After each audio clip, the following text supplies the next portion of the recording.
Hello, a very good morning to all of you. Welcome to my channel NG Medicals. In this video, we are going to see a new disease, that is Meniere's disease या Meniere's syndrome. तो ये एक तरह की disease है जो कि हमारे ईयर के अंदर देखने को मिलती है. मेनली हमारे एक साइंटिस्ट थे मेनरी, ठीक है, उन्होंने ही इस डिजीज को डिस्कवर किया था, इसीलिए उन्हीं के नाम से ये डिजीज सुनने में आती है. ठीक है, सिंड्रोम का मतलब क्या होता है? What is the meaning of syndrome? Syndrome means group of symptoms. तो सिंपल सी चीज़ है कि इस डिजीज़ में काफ़ी सारी सिम्टम्स देखने को मिल रहे होंगे, ग्रुप्स ऑफ सिम्टम्स देखने को मिल रहे होंगे, इसलिए हमने इसे सिंड्रोम बोल दिया है. तो क्वेश्चन ये उठता है कि ऐसे तो हमारे ईयर के अंदर बहुत सारे पार्ट्स हैं, तो ईयर के कौन से पार्ट में ये प्रॉब्लम आ रही है? तो सबसे पहले हम थोड़ी सी देखेंगे ईयर के एनाटॉमी, देन हम डिजीज़ के बारे में पढ़ेंगे. तो हम सभी जानते हैं कि हमारा ये जो ईयर है वो मेनली 3 पार्ट्स में डिवाइड है. बाहर वाला जो एरिया है, बाहर वाला जो ईयर है, उसको हम बोलते हैं एक्सटर्नल ईयर, जो कि हमारे यहाँ से स्टार्ट होता है और यहाँ तक एंड होता है. ठीक है, तो इसको हम लोग आउटर ईयर या एक्सटर्नल ईयर क्यों बोलते हैं? क्योंकि ये जो ईयर का पार्ट है इसको हम बोलते हैं पिन्ना. ये पिन्ना हम टच कर सकते हैं, साथ ही साथ ये वाला जो एरिया है इसके अंदर हम फिंगर डाल सकते हैं. ठीक है, तो एक तरह से हम लोग इसे भी टच कर सकते हैं. तो ये हो गया हमारा आउटर ईयर. आउटर ईयर आपका जहां पर भी खत्म होता है वहां से ही आपका मिडिल ईयर स्टार्ट हो जाता है. तो एक्सटर्नल ऑडिटरी कैनाल तक आपका आउटर ईयर रहता है. ठीक है, ये वाला जो एरिया है ना, this is your external auditory canal. फिर उसके बाद आपके आ जाती है एक इंपॉर्टेंट मेम्ब्रेन. यहाँ पे मैं कलर चेंज कर देती हूँ. ये वाली मेम्ब्रेन, इसको हम लोग बोलते हैं टिम्पैनिक मेम्ब्रेन. टिम्पैनिक मेम्ब्रेन का इसको हम लोग ईयर ड्रम भी बोलते हैं और इसको हिंदी में हम कान का पर्दा भी बोलते हैं. तो यहाँ से आपकी यहाँ तक का जो एरिया है वो है आपका मिडिल ईयर, क्योंकि ये बीच में सिचुएटेड है. तो मिडिल ईयर आपका कौन कौन सी चीज़ों से मिलके बना है? आपकी टिम्पैनिक मेम्ब्रेन यानी कि कान के पर्दे से. उसके अलावा आपके पास 3 बोन है ईयर्स के अंदर. ठीक है, एक ईयर के अंदर 3 बोन और दूसरे ईयर के अंदर भी 3 बोन. ठीक है, कौन कौन सी 3 bones? Malice, incus and steps. MIS. ठीक है, मैलिस, इनकस एंड स्टेप्स, ये 3 बोन है. तो आपकी ये जो एरिया है टिम्पैनिक मेम्ब्रेन, मैलिस, इनकस और स्टेप्स, और इसके अंदर जो स्पेस है, इस स्पेस को हम यूस्टाचाइन ट्यूब बोलते हैं. ठीक है, ये इतना एरिया आपका मिडिल ईयर बनाता है. अब लास्ट में आता है आपका सबसे अंदर वाला part, that is your inner ear. और ये जो डिजीज है वो हमारे इनर ईयर की है. तो इनर ईयर जो है आपका मेनली 3 पार्ट में डिवाइड है. एक है आपका वेस्टिब्यूल. कौन सा एरिया है वेस्टिब्यूल? मैं आपको दिखा देती हूँ. ये वाला जो आपको एरिया दिख रहा है ना, ठीक है, ये वाला एरिया, ये पूरा आपका वेस्टिब्यूल है. ठीक, और ये है आपकी वेस्टिब्यूलर नर्व जो कि वेस्टिब्यूल से इस तरह से कनेक्ट होती है. ओके, इसके अलावा ये जो आपको शेल लाइक स्ट्रक्चर दिख रहा है यहाँ पे, ये आपको शेल लाइक स्ट्रक्चर दिख रहा है, ये है आपका कॉकलिया. ठीक है, कॉकलिया.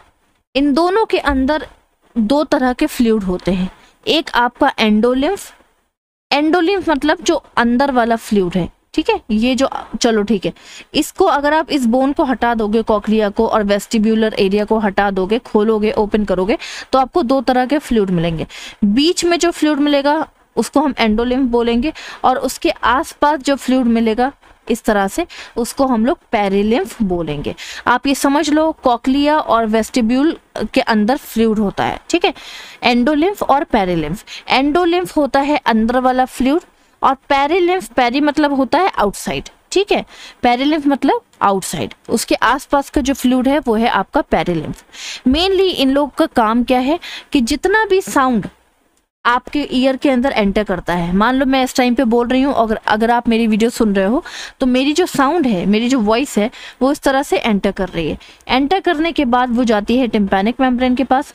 टिम्पैनिक मेम्ब्रेन वाइब्रेट होती है. वाइब्रेट होने के साथ साथ ये आपके तीनों बोन्स को वाइब्रेट करती है।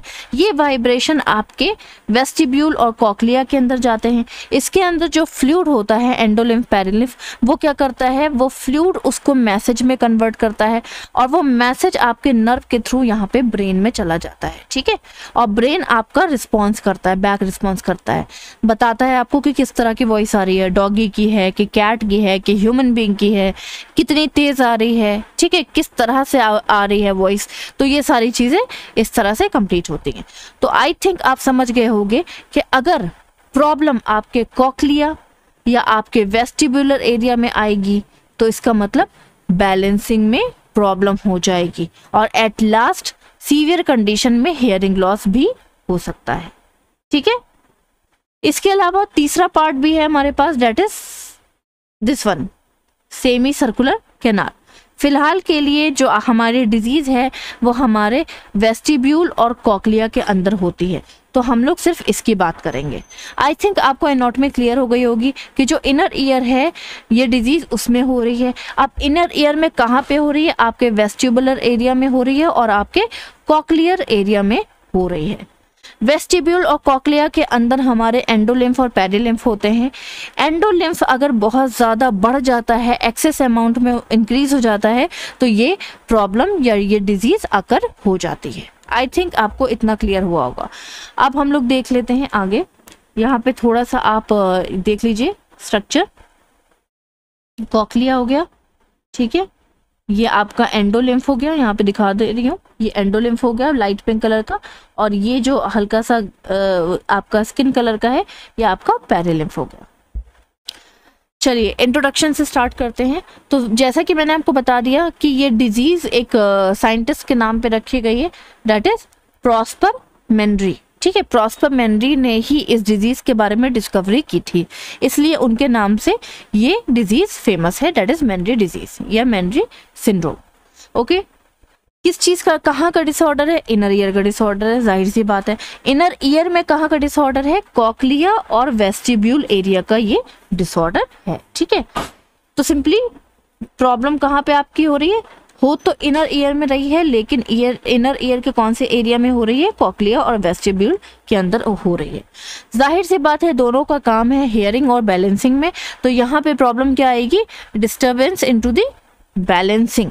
प्राइमरी प्रॉब्लम क्या आएगी, सबसे पहले आपको बैलेंसिंग में प्रॉब्लम होगी, ठीक है।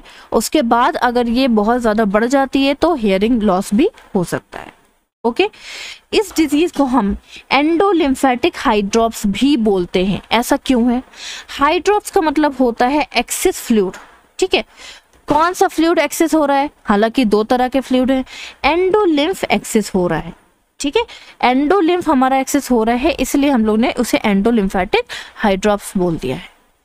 20% केसेस ये आपको दोनों कानों में प्रॉब्लम देखने को मिल सकती है, ठीक है। आई थिंक आपको इंट्रोडक्शन क्लियर हुआ होगा, बहुत इजी नोट्स हैं। नेक्स्ट है आपका डेफिनेशन। तो आप सिंपल एक लाइन में डेफिनेशन बना सकते हो, that is abnormal increasing in the fluid of inner ear, या आप ये भी कह सकते हो कि abnormal increasing of the endolymph, इतना भी आप लिख सकते हो। नेक्स्ट देख लेते हैं टाइप्स। जैसा कि मैंने आपको बताया कि दो एरिया में देखने को मिलेगा, कॉक्लिया और वेस्टिब्यूल, तो इसके भी टाइप्स हैं। अगर कॉक्लिया की जगह कॉक्लिया का फ्लूइड बढ़ जाता है तो क्या प्रॉब्लम आएगी, और वेस्टिब्यूल का फ्लूइड बढ़ जाता है तो क्या प्रॉब्लम आएगी, ये डिफरेंस मैंने आपको बताया है, ठीक है। तो कॉक्लिया में अगर बढ़ जाता है तो आप उसे कॉक्लियर हाइड्रॉप्स भी बोलोगे, क्योंकि हाइड्रॉप्स का मतलब होता है एक्सेस फ्लूइड। कॉक्लिया के अंदर हो रहा है तो कॉक्लियर हाइड्रॉप्स, वेस्टिब्यूल के अंदर हो रहा है तो वेस्टिब्यूलर हाइड्रॉप्स। ओके, तो सिंपल सी चीज है, कॉक्लिया की प्रॉब्लम है तो कॉक्लिया में अकर हो रहा होगा, वेस्टिब्यूल में अगर फ्लूइड बढ़ रहा है तो ये वेस्टिब्यूलर यानी कि वेस्टिब्यूल की प्रॉब्लम हो गई। ओके, इसका मेनली रिजल्ट क्या है, पहली चीज कॉक्लिया आपका मेनली यहाँ पे दिखा देती हूँ, कॉक्लिया जो है, कॉक्लिया से आपकी नर्व अटैच होती है, ठीक है। वेस्टिब्यूलर भी नर्व आपकी अटैच होती है, मेनली यहाँ से आपकी साउंड बैलेंस करती है, फिर यहाँ से भी बैलेंसिंग होती है, उसके बाद डायरेक्ट आपके ब्रेन में चली जाती है।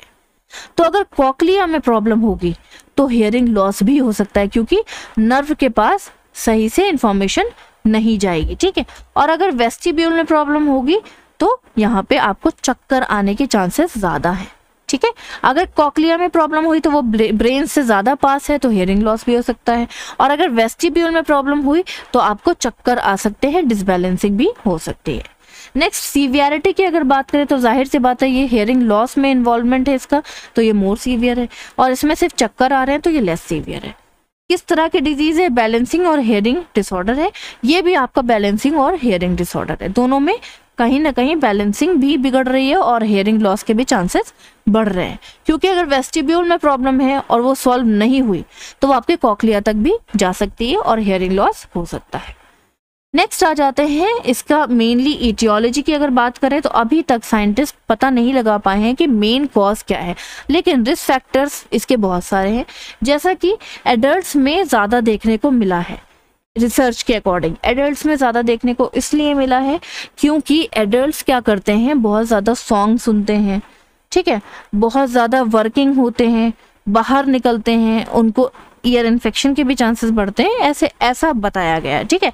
एडल्ट की अगर बात करें तो कब तक की एज को आप एडल्ट बोलोगे?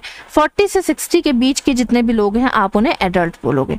उसके बाद ओल्ड एज आ जाती है, ठीक है,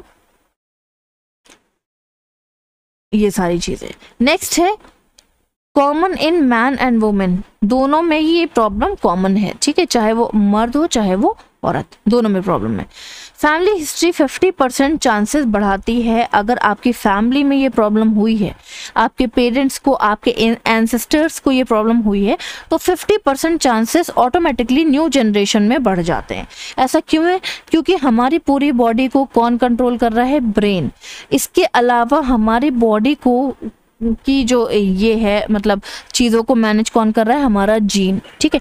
तो अगर इस डिजीज़ को लड़ने के लिए हमारे जीन वीक हैं तो हमारे सेम जीन हमारे बच्चों में भी जाएंगे, तो उनके साथ भी सेम प्रॉब्लम आ सकती है।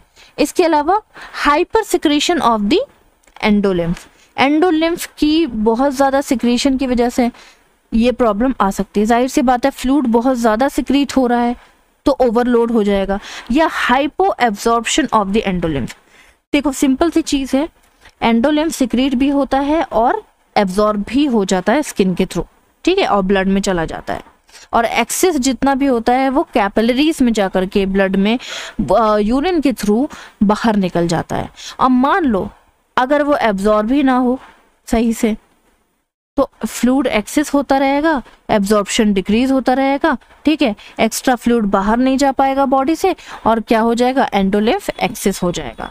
या दोनों कंडीशन हो सकती है, या तो हाइपर सिक्रीशन हो सकता है या तो हाइपो एब्जॉर्प्शन हो सकता है, या तो दोनों प्रॉब्लम आ सकती हैं जिसकी वजह से ये डिजीज हो गई। इसके अलावा डेफिसिट मेम्ब्रेन परमिएबिलिटी, जैसा कि मैंने आपको बता दिया कि हाइपो एब्जॉर्प्शन हो रहा है, हाइपो एब्जॉर्प्शन में ही ये प्रॉब्लम हो रही है। देखो डेफिसिट मतलब डिक्रीज, मेम्ब्रेन मतलब म्यूकस मेम्ब्रेन, ईयर की मेम्ब्रेन, ईयर की जितने भी आसपास मेम्ब्रेन है।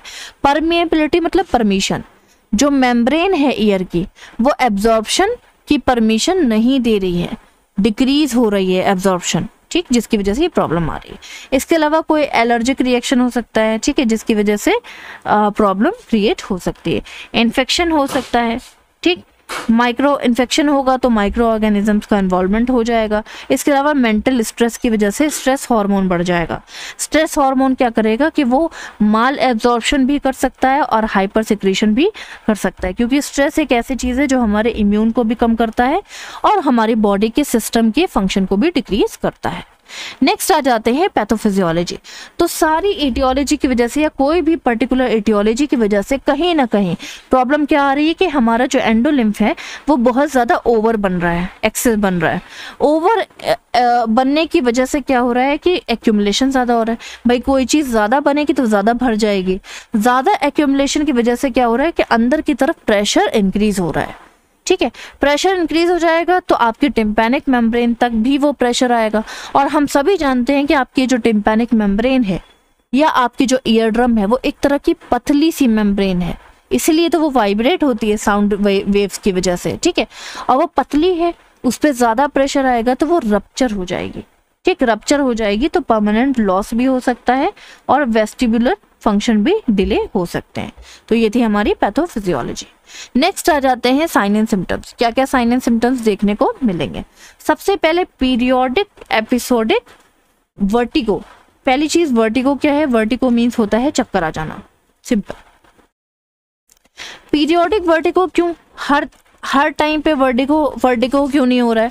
हर टाइम पे वर्टिगो इसलिए नहीं हो रहा है क्योंकि अगर आपके वेस्टिब्यूल में प्रॉब्लम है तो वेस्टिब्यूल का मेन काम क्या है कि जब आप उठते बैठते हो, मैं लेट गई, मैं बैठ गई, इस टाइम पे मेरे जो बैलेंसिंग है वो हमारा वेस्टिब्यूल मैनेज कर रहा है, ठीक है। अगर वेस्टिब्यूल में प्रॉब्लम है तो जब हम लोग लेटेंगे, बैठेंगे, खड़े होंगे, मूवमेंट करेंगे तो उस टाइम पे हमें चक्कर आ जाएगा, ठीक है। इसके अलावा टिनिटस। टिनिटस मतलब होता है अजीब सी सीटी वाली आवाज सुनाई देना। जुकाम हो जाता है, कोल्ड कफ हो जाता है तो उस टाइम पे भी कभी कभी ऐसा लगता है कि कानों में सीटी बज रही है, तो यहाँ पे प्रॉब्लम हो रही है जिसकी वजह से आपको इस तरह की आवाज सुनाई देगी। Sensory neural hearing loss. Sensory neural hearing loss means क्या? देखो यहाँ पे मैं दिखा देती हूँ। पहली चीज तो हमें पता है कि जो न्यूरल मतलब नर्व, ठीक, सेंसरी मतलब सुनाई देना, सेंसेशन करना, ठीक है, मतलब फील करना, ठीक।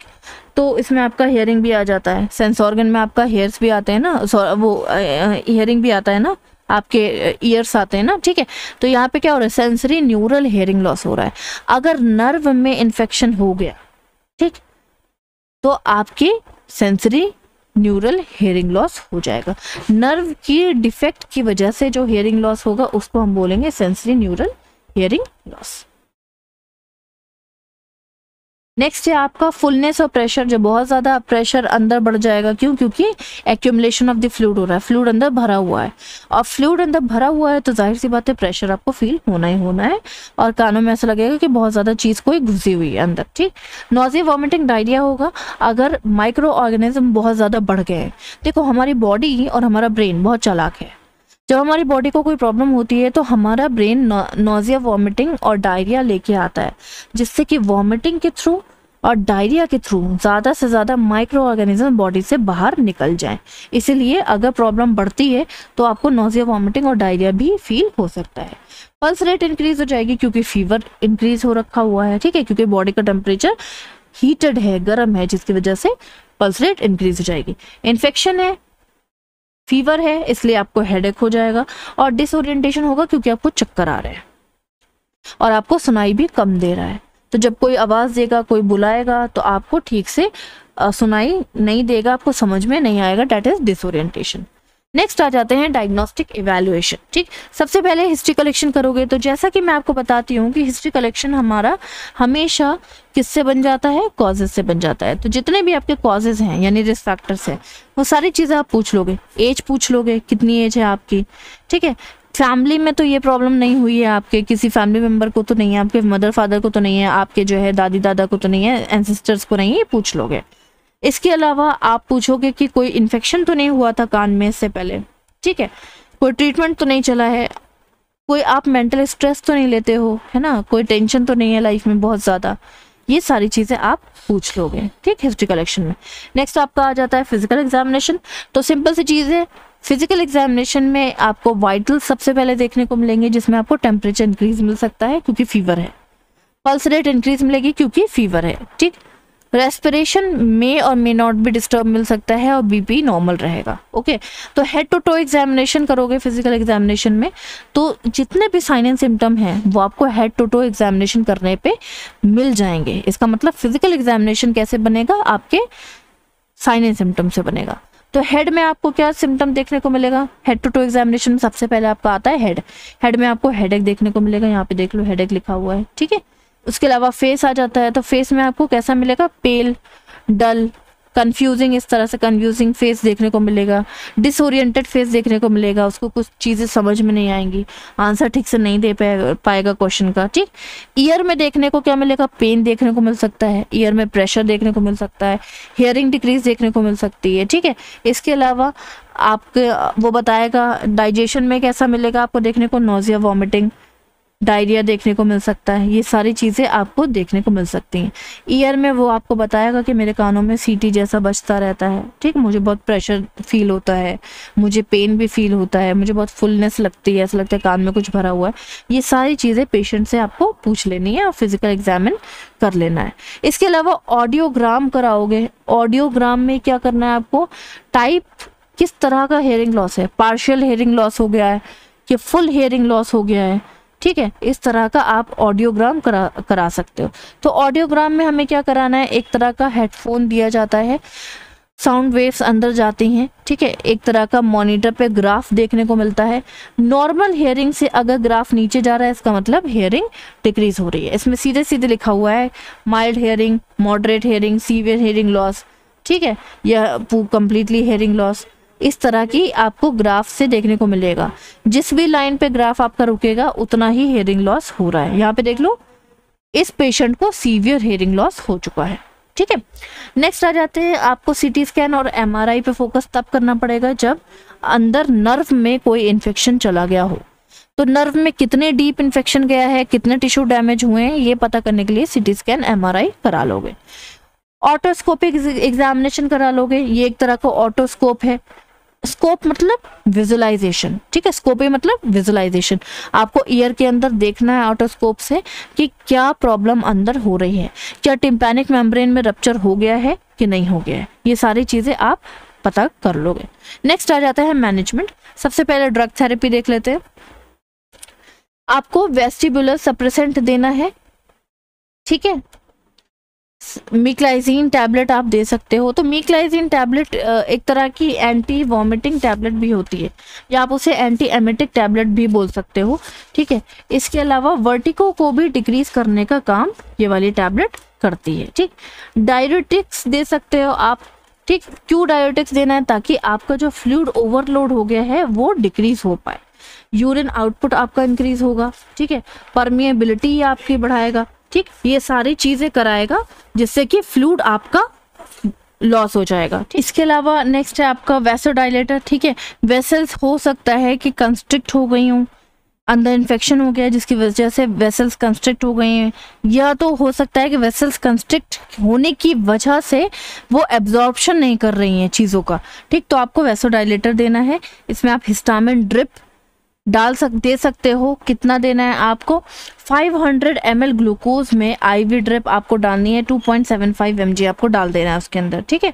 वो अपना आराम से स्लो में बॉडी के अंदर चली जाएगी। एंटी एमेटिक स्पेशली आप दे सकते हो। क्यों दे सकते हो, क्योंकि उसको बहुत ज़्यादा नोजिया वॉमिटिंग हो रहा है। अगर एक्सेस नोजिया वॉमिटिंग होगा तो आप एंटी एमेटिक उसको प्रोवाइड कर सकते हो, ठीक है। एग्जाम्पल मैंने लिख दिए हैं। एंटी इन्फ्लेमेटरी आपको देना है, ठीक। सेलिब्रेक्स एंटी इन्फ्लेमेटरी ये टैबलेट है, आप इसे दे सकते हो, या आप एसिटोमिनाफिन भी दे सकते हो। क्यों देना है, क्योंकि अंदर इन्फ्लेमेशन और इन्फेक्शन हो रखा हुआ है, उसे हमें कम करना है। नेक्स्ट आ जाते हैं आपको सर्जिकल मैनेजमेंट। सर्जिकल मैनेजमेंट में आपको क्या करना है, सबसे पहले मेनली हमारे पास 4 मेन सर्जरीज यहाँ पे फॉलो की जाती हैं। एक तो है आपका डीकम्प्रेशन, ठीक है। डीकम्प्रेशन क्या है, removal of the bone around the sac. पहली चीज तो मैं आपको बता दूं कि जो आपका एंडोलिम्फ है वो आपके एंडोलिम्फेटिक सैक में बनता है, ठीक। अब ये एंडोलिम्फेटिक सैक कहाँ पे सिचुएटेड है, यहाँ पे देख लो। ये देखो, ये आपकी सेमी सर्कुलर कैनाल थी ना जो मैंने आपको दिखाई थी स्टार्टिंग में ही, ठीक। तो ये आपका नीचे की ओर अंदर स्किन के अंदर एंडोलिम्फेटिक सैक होता है, ठीक। ये आपको नॉर्मली देखने को नहीं मिलता है। आपका जब हम कान कट करेंगे और अंदर अंदर चेक करेंगे तब आपको ये सैक देखने को मिलेगा। मेनली इसमें हम लोग क्या कर रहे हैं कि ये सैक क्या कर रहा है, ये सीधे सीधे फ्लूइड बना करके बोन के अंदर डाल रहा है। अगर इस बोन को थोड़ा सा आप कट कर दोगे तो ये जो फ्लूइड है वो डायरेक्टली कंप्लीटली अंदर नहीं जाएगा, थोड़ा थोड़ा ड्रॉप निकलता रहेगा बाहर की ओर, ठीक है। तो ये ड्रॉप जब निकलता रहेगा तो एक्सेस फ्लूइड एक्यूमुलेशन नहीं हो पाएगा। इसके अलावा शंटिंग भी कर सकते हैं। शंटिंग मतलब एक तरह का कैथेटर, एक तरह का शंट लगा देना। हाँ, किसमें करना है, मेनली इंपॉर्टेंट क्या है, एंडोलिम्फेटिक सैक में ही आपको शंटिंग करनी है। ये एक तरह का पाइप है, ठीक है। क्या किया आपने, शंटिंग कर दी, यहाँ से ओपन होता है। अब यहाँ पे जितना भी एक्सेस बहुत ज़्यादा फ्लूइड बनता रहेगा वो ड्रॉप बाय ड्रॉप बाहर की ओर गिरता रहेगा, ठीक। इसके अलावा ड्रेनेज करा सकते हो, ठीक। Drainage incision of the sac to allow the drainage, ठीक, यहाँ पे आप होल भी कर सकते हो, सैक के अंदर एक होल कर दोगे तो एक्सेस फ्लूइड जितना भी बनेगा वो होल के थ्रू नीचे की ओर गिर जाएगा और एक्यूमुलेशन यहाँ पे नहीं होगा, ना ही बैलेंस बिगड़ेगा, ना ही हियरिंग लॉस होगा, ठीक है। रिमूवल ऑफ द सैक, ये हम तब करते हैं जब बहुत ज़्यादा हमें एक्सेस फ्लूइड हो जाता है, ओवरलोड हो जाता है और वो मैनेज किसी तरह से नहीं हो पाएगा, तो आपको सैक को एकदम रिमूव कर देना पड़ेगा, ठीक है। तो ये 4 सर्जरी हैं आपकी जो कि आपके प्रॉब्लम को दूर कर सकती हैं। ओके, आई थिंक आपको सर्जिकल मैनेजमेंट क्लियर हुआ होगा। नेक्स्ट देख लेते हैं। नेक्स्ट आ जाता है आपका नर्सिंग मैनेजमेंट। तो नर्सिंग मैनेजमेंट में आपका बेसिक जो है रोल वाइटल साइन है, क्योंकि वो हमारी जनरल कंडीशन को बताता है। मेडिकेशन टाइमली आपको देना है, स्किप नहीं करना है क्योंकि कंडीशन सीवियर भी हो सकती है। इसके अलावा हाइजीन मेंटेन करके रखनी है क्योंकि पेशेंट की इम्यून सिस्टम जब वो बीमार होता है तो थोड़ी सी स्लो हो जाती है, तो आपको हाइजीन मेंटेन करके रखनी है जिससे कि हॉस्पिटल के और इन्फेक्शन पेशेंट को ना हो जाए।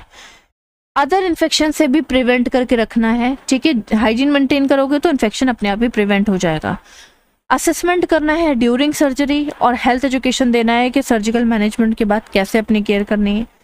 इसके अलावा टाइमली मेडिकेशन लेनी है। इसके अलावा ड्रॉप्स अगर डालनी है तो क्या क्या करना है, मतलब क्या क्या चीज़ें फॉलो करनी है वो आप हेल्थ टॉक में बता सकते हो। नेक्स्ट आ जाता है आपका नर्सिंग डायग्नोसिस, नर्सिंग मैनेजमेंट के बाद।